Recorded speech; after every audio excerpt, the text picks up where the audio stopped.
قرآن ہے میرا رہنما قرآن، شفا ہے نور ہے قرآن، جلا دل کی میرا قرآن، رضا رب کی میرا قرآن، قرآن قرآن۔ الحمدللہ رب العالمین والصلاة والسلام علی سید الانبیاء والمرسلین، اما بعد فاعوذ باللہ من الشیطان الرجیم، بسم اللہ الرحمن الرحیم۔ الصلاة والسلام علیک یا رسول اللہ وعلی آلک واصحابک یا حبیب اللہ، الصلاة والسلام علیک یا نبی اللہ وعلی آلک واصحابک یا نور اللہ۔ میٹھے میٹھے اسلامی بھائیوں اور مدنی چینل کے ناظرین، آپ کے لیے آج سے ایک نیا سلسلہ ہم شروع کرنے جا رہے ہیں، جس سلسلے کا نام ہے ایک قصہ ہے قرآن سے۔ قرآن ہے میرا رہنما قرآن، شفا ہے نور ہے قرآن، جلا دل کی میرا قرآن، رضا رب کی میرا قرآن، قرآن قرآن۔ بڑے ہی انوکھے قصے لے کر ہم آپ کے لیے حاضر ہوں گے۔ قرآنی واقعات ہیں، توجہ کے ساتھ سنیں گے تو انشاءاللہ بہت کچھ سیکھنے کو ملے۔ آج ایک بڑے عجیب و غریب تابوت کی بات کرنی ہے۔ جی ہاں، ایک ایسا باکس، ایک ایسا تابوت جس کا ذکر قرآن میں موجود ہے اور اسے تابوت سکینہ کہتے ہیں۔ اس تابوت میں کیا ایسا تھا؟ آئیے سنیے۔ آپ سے گزارش ہے کہ جب بھی یہ ویڈیو کلپ آپ دیکھ پائیں تو اپنے دوست احباب کو، بلکہ ہو سکے تو اپنے گھر والوں کو جمع کر کے قرآن کے اس واقعے کو سنیے گا، تاکہ قرآن کے نور سے ہم سب کے دلوں کو جلا ملے۔ تابوت سکینہ یہ شمشاد کی لکڑی کا ایک صندوق تھا جو حضرت آدم علیہ السلام پر نازل ہوا تھا۔ یہ آپ کی آخر زندگی تک آپ کے پاس ہی رہا، پھر بطور میراث یکے بعد دیگرے آپ کی اولاد کو ملتا رہا، یہاں تک کہ یہ حضرت یعقوب علیہ السلام کو ملا، اور آپ کے بعد آپ کی اولاد بنی اسرائیل کے قبضے میں رہا، اور حضرت موسیٰ علیہ السلام کو مل گیا تو آپ اس میں تورات شریف اور اپنا خاص سامان رکھنے لگے۔ یہ بڑا ہی مقدس اور بابرکت صندوق تھا۔ بنی اسرائیل جب کفار کے لشکروں کی کثرت اور شوکت دیکھ کر سہم جاتے تھے، ڈر جاتے تھے، اور ان کے سینوں میں دل دھڑکنے لگتے، تو وہ اس صندوق کو، اس باکس کو اپنے آگے رکھ لیتے، تو اس صندوق سے ایسی رحمتوں اور برکتوں کا ظہور ہوتا تھا کہ دلوں میں سکون و اطمینان کا سامان پیدا ہو جاتا تھا۔ لرزتے ہوئے دل پتھر کی چٹانوں سے زیادہ مضبوط ہو جاتے تھے، اور جس قدر صندوق آگے بڑھتا تھا، آسمان سے نصر من اللہ و فتح قریب کی بشارت عظمی نازل ہوا کرتی اور فتح مبین حاصل ہو جایا کرتی تھی۔ جی ہاں، بنی اسرائیل میں جب کوئی اختلاف پیدا ہوتا تھا تو لوگ اسی صندوق سے فیصلہ کراتے تھے۔ صندوق سے فیصلے کی آواز اور فتح کی بشارت سنی جاتی تھی۔ بنی اسرائیل اس صندوق کو اپنے آگے رکھ کر اور اس کو وسیلہ بنا کر دعائیں مانگتے تھے، تو ان کی دعائیں قبول ہوتی تھیں، اور بلاؤں کی مصیبتیں اور وباؤں کی آفتیں ٹل جایا کرتی تھیں۔ الغرض یہ صندوق بنی اسرائیل کے لیے تابوت سکینہ یعنی برکت و رحمت کا خزینہ اور نصرت خداوندی کے نزول کا نہایت مقدس اور بہترین ذریعہ تھا۔ مگر جب بنی اسرائیل طرح طرح کے گناہوں میں ملوث ہو گئے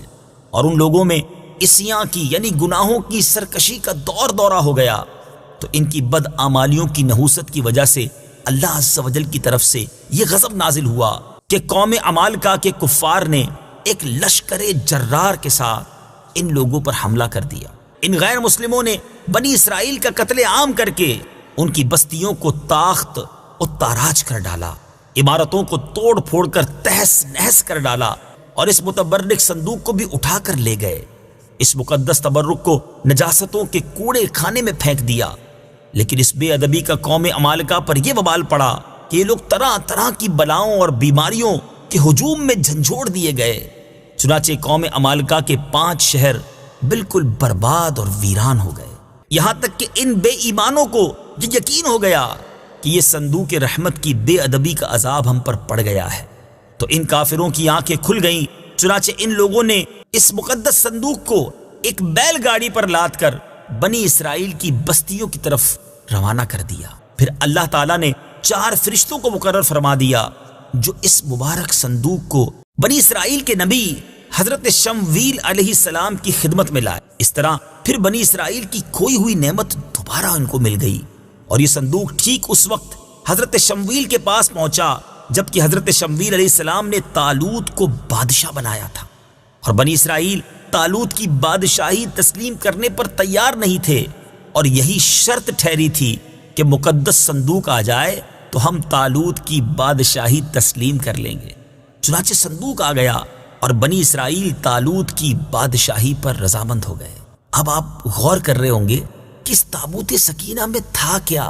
اتنا مبارک، اتنی فضیلتیں بیان ہو رہی ہیں اور قرآنی واقعہ ہے۔ اب آئیے سنیے تابوت سکینہ میں کیا تھا۔ اس مقدس صندوق میں حضرت موسیٰ علیہ السلام کا عصا اور ان کی مقدس جوتیاں، اور حضرت ہارون علیہ السلام کا عمامہ، حضرت سلیمان علیہ السلام کی انگوٹھی، تورات کی تختیوں کے چند ٹکڑے، کچھ من و سلوا، اس کے علاوہ حضرت انبیاء کرام علیہ السلام کی صورتوں کے حلیے وغیرہ، یہ سب سامان اس میں تھے۔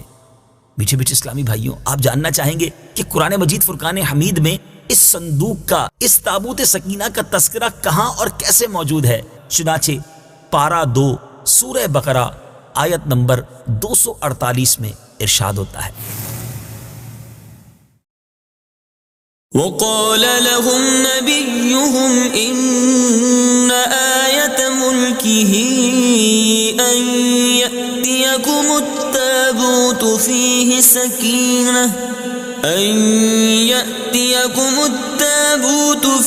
سكينة من ربكم وبقية مما ترك آل موسى وآل هارون تحمله الملائكة إن في ذلك لآية لكم إن كنتم مؤمنين۔ ترجمہ، اور ان سے ان کے نبی نے فرمایا اس کی بادشاہی کی نشانی یہ ہے کہ تمہارے پاس وہ تابوت آ جائے گا جس میں تمہارے رب کی طرف سے دلوں کا چین ہے، اور معزز موسیٰ اور معزز ہارون کی چھوڑی ہوئی چیزوں کا بقیہ ہے۔ فرشتے اسے اٹھائے ہوئے ہوں گے، بے شک اس میں تمہارے لیے بڑی نشانی ہے اگر تم ایمان والے ہو۔ میٹھے میٹھے اسلامی بھائیوں، آپ نے قرآن پاک کی تلاوت بھی سنی اور یہ مبارک واقعہ بھی سنا۔ اب آئیے اس مبارک واقعے سے ہمیں کیا درس ملتا ہے؟ اس واقعے سے ہمیں چند پیارے پیارے مدنی پھول ملتے ہیں۔ معلوم ہوا کہ بزرگوں کے تبرکات کی خداوند قدوس کے دربار میں بڑی عزت و عظمت ہے، اور ان کے ذریعے مخلوق خدا کو بڑے بڑے فیوز و برکات حاصل ہوتے ہیں۔ ذرا غور تو کیجئے نا کہ یہ صندوق جس میں حضرت موسیٰ علیہ السلام کی مبارک جوتیاں ہیں، آپ کا عصا اور حضرت ہارون علیہ السلام کا عمامہ ہے، تو اللہ تبارک و تعالیٰ کی بارگاہ میں یہ صندوق اس قدر مقبول، مکرم اور معظم ہو گیا کہ فرشتوں نے اس کو اپنے نورانی کندھوں پر اٹھا کر حضرت شمویل علیہ السلام کے دربار نبوت میں پہنچایا، اور خداوند قدوس نے قرآن مجید میں اس بات کی شہادت دی، فیہ سکینۃ من ربکم، یعنی مومنوں کے قلوب کا اطمینان اور ان کی روحوں کی تسکین کا سامان تھا۔ مطلب یہ کہ اس پر رحمت الہی کے انوار و برکات کا نزول اور اس پر رحمتوں کی بارش ہوا کرتی تھی۔ تو معلوم ہوا کہ بزرگوں کے تبرکات جہاں اور جس جگہ بھی ہوں گے، ضرور ان پر رحمت خداوندی کا نزول ہوگا، اور اس پر نازل ہونے والی رحمتوں اور برکتوں سے مومنین کو سکون قلب اور اطمینان روح کے فیوز و برکات ملتے ہیں۔ دوسری بڑی پیاری بات جو اس مبارک واقعے سے سیکھنے کو ملتی ہے کہ جس صندوق میں اللہ والوں کے لباس، عصا اور مبارک جوتیاں ہوں، جب اس صندوق پر اطمینان کا سکینہ اور انوار و برکات کا خزینہ خدا کی طرف سے اترنا قرآن سے ثابت ہے، تو بھلا جس قبر میں ان بزرگوں کا پورا جسم رکھا ہوگا، ان قبروں پر رحمت و برکت اور سکینہ اور اطمینان کیا نہیں اترے گا؟ ہر عاقل انسان جس کو خداوند عالم نے بصارت کے ساتھ ساتھ ایمانی بصیرت بھی عطا فرمائی ہے، وہ ضرور اس بات پر ایمان لائے گا کہ جب بزرگوں کے لباس اور ان کی جوتیوں پر سکینہ اور رحمت کا نزول ہوتا ہے تو ان بزرگوں کی قبروں پر بھی رحمت خداوندی کا خزینہ ضرور نازل ہوگا، اور جب بزرگوں کے مزارات پر ان کی قبروں پر رحمتوں کا نزول ہوتا ہے تو جو مسلمان ان مقدس قبروں کے پاس حاضر ہوگا تو ضرور اس پر بھی بارش انوار رحمت کے چند قطرات برس ہی جائیں گے، کیونکہ جو موسلا دھار بارش میں کھڑا ہوگا ضرور اس کا کپڑا اور بدن بھیگے گا، جو دریا میں غوطہ لگائے گا ضرور اس کا پانی اس کے بدن کو تر کرے گا، جو عطر کی دکان پر بیٹھے گا تو ضرور اس کی خوشبو نصیب ہوگی۔ تو ثابت ہو گیا کہ جو مسلمان بزرگوں کی قبروں پر اچھی نیتوں کے ساتھ حاضری دیں گے ضرور وہ فیوز و برکات کی دولتوں سے مالا مال ہوں گے، اور ضرور ان پر خدا کی رحمتوں کا نزول ہوگا جس سے ان کے مصائب و آلام دور ہوں گے اور دین و دنیا کے فوائد اور منافع حاصل ہوں گے۔ اور تیسرا مدنی پھول جو اس واقعے سے سیکھنے کو ملتا ہے کہ جو لوگ بزرگوں کے تبرکات یا ان کی قبروں کی بے ادبی کریں گے وہ ضرور قہر قہار اور غضب جبار میں گرفتار ہوں گے، کیونکہ قوم عمالقہ نے اس صندوق کی بے ادبی کی تھی، ان پر ایسا قہر الہی ٹوٹا کہ وہ بلاؤں کے ہجوم سے بلبلا اٹھے، اور کافر ہوتے ہوئے انہوں نے اس بات کو مان لیا کہ ہم پر بلاؤں اور وباؤں کا حملہ اسی صندوق کی بے ادبی کی وجہ سے ہوا ہے، چنانچہ اسی لیے انہوں نے اس صندوق کو بیل گاڑی پر لاد کر بنی اسرائیل کی بستی کی طرف واپس بھیج دیا تاکہ وہ غضب الہی کی بلاؤں کے پنجائے قہر سے نجات حاصل کر سکیں۔ چوتھی بات، جب اس صندوق کی برکت سے بنی اسرائیل کو فتح مبین ملتی تھی تو ضرور بزرگوں کی قبروں سے بھی مومنین کی مشکلات دفع ہوں گی اور مرادیں پوری ہوں گی، کیونکہ ظاہر ہے کہ بزرگوں کے لباس سے کہیں زیادہ اثر رحمت بزرگوں کے بدن میں ہوگا۔ اور پانچویں بات، اس واقعے سے یہ بھی معلوم ہوا کہ جو قوم سرکشی اور عصیان کے طوفان میں پڑ کر اللہ اور رسول کی نافرمان ہو جاتی ہے اس قوم کی نعمتیں چھین لی جاتی ہیں۔ چنانچہ آپ نے سنا کہ جب بنی اسرائیل سرکش ہو کر خدا کے نافرمان ہو گئے اور قسم قسم کی بدکاریوں میں پڑ کر گناہوں کا بھوت ان کے سروں پر عفریت بن کر سوار ہو گیا تو ان کے جرموں کی نحوستوں نے انہیں یہ برا دن دکھایا کہ صندوق سکینہ ان کے پاس سے قوم عمالقہ کے بے ایمان لوگ اٹھا کر لے گئے، اور بنی اسرائیل کئی برسوں تک اس نعمت عظما سے محروم ہو گئے۔ میٹھے میٹھے اسلامی بھائیوں اور مدنی چینل کے ناظرین، قصہ سنا ہے قرآن کا، انشاءاللہ عز و جل اگلی باری میں ایک اور واقعہ، ایک اور قصہ قرآن کا لے کر حاضر ہوں گے انشاءاللہ، اس کے تحت بھی ہم مدنی پھول سیکھیں گے۔ صلو علی الحبیب صلی اللہ تعالی علی محمد صلی اللہ علیہ وسلم۔ قرآن ہے میرا رہنما، قرآن شفا ہے، نور ہے قرآن، جلا دل کی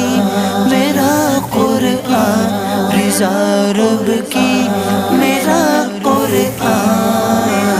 قرآن قرآن